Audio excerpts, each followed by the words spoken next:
Hello friends, आपको पुणी थे मो चैनल को बहुत बहुत स्वागत। फ्रेंड्स, आज मु पुणी थे आपंपाई किसी नुआ रेसिपी नहीं आसूची।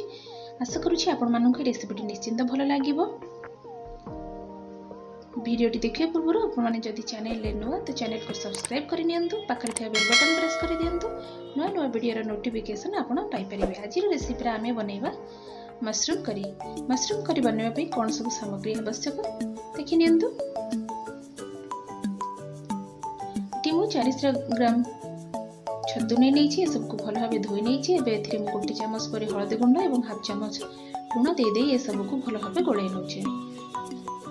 एवं पैन रे अल्प तेल नहीं नवा। तेल टिके गरम होगला पर गोल रखी छतु को दे किसी समय फ्राए करनेबा। छतु को फ्राए कला बेले तो गैस को हाई फ्लेम रे रखिए, कारण छतु बहुत पानी बाहर।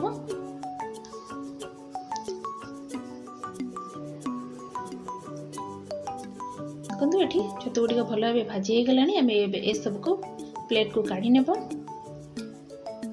देखो मैं गोटे आलू को चोपा छड़ाई छोट छोट पीस काटी नहीं। आलू को आम पैन रे दे 3 ରୁ 4 मिनट पर्यंत फ्राए करनेबा।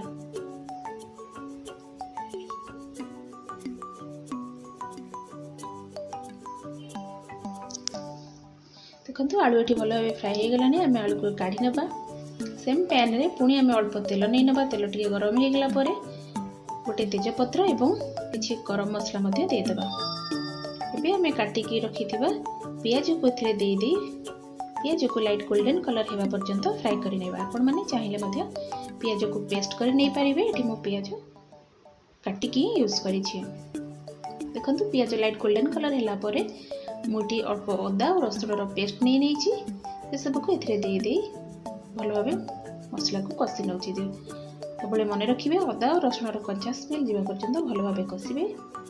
तापर ये गोटे चामच चिली पाउडर यूज कली एवं मसला सहित से सबको भल भाव गुड़ाई नौचे। एबे आमे एथिरे अल्प लुण नहीं नबा। छतुरे आमे लुण यूज करथिले तो से हिसाब रे कम लुण यूज करिवे एवं हाफ चामच हलदी गुंड दे मसला को पुणी भल भाव कषि नेबा। आम हाफ चमच जीरा पाउडर नहीं नवा एवं हाफ चमच धनिया पाउडर नहीं मसला को भल भाव मिसाई देबा। देखो ये मु गोटे चामच मटन मसला यूज करिछि। आपण माने चाहिले चिकन मसला यूज करि परिबे। देखो ये मोर मसला भल भाव हे आसलानी प्राय। तो एबे मु गोटे बड़ टमाटो को पेस्ट कर नहीं से पेस्ट को दे मसला सहित भल भाव कषि नौचे।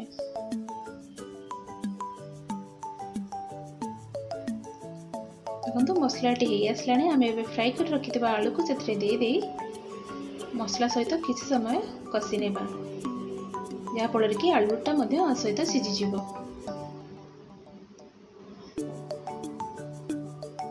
देखो ये मोर टे मसलार तल लगी आसाला से अल्प पानी दे मसला को पुणी भल भाव कषि नौचे। देखो ये मु गोटे 2 कप परी गरम पानी दे दीची। आपण माने सब तरकारी रे गरम पानी यूज करिवे, तरकारी टेस्ट भल आसीबो। देखो ये आम पानी दे पानी की फुटाइबा किसी समय छाड़ीदबा। ये टिके भल भाव फुटी आसला परे आमे भाजी की रखी दिया छतु को दे भल भाव गोल नेबा। देखो ये आमर छतु रेडी हो गला। एबे मोटे गोटे चामच गरम मसला दे भल भाव गोल नौछि।